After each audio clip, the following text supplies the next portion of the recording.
তিন সিস্টেমে ব্যবসা করবেন। কয় সিস্টেমে? আরো জোরে বলেন। এক নাম্বার হচ্ছে মুশারাকা সিস্টেম। মুশারাকা, পার্টনারশিপ।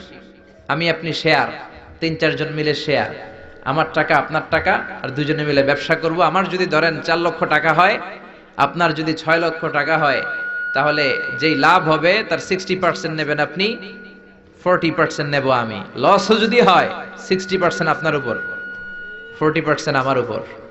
এই ব্যবসাকে বৈধ করেছে কে? আল্লাহ। আরো জোরে বলেন না। আল্লাহ। 2 নম্বরে হচ্ছে আল মুদারাবা। মুদারাবাও বৈধ। মুদারাবা মানে হচ্ছে আপনার টাকা আমার শ্রম। আল্লাহ আমারে কোনো টাকা দেয় না, আমি মিসকিন, আমি ফকির, আমি দেব শ্রম, আপনি দিবেন টাকা। কত পার্সেন্ট লাভ হলে কে কতটা নিব এটা আমরা ভাগ করে নিব।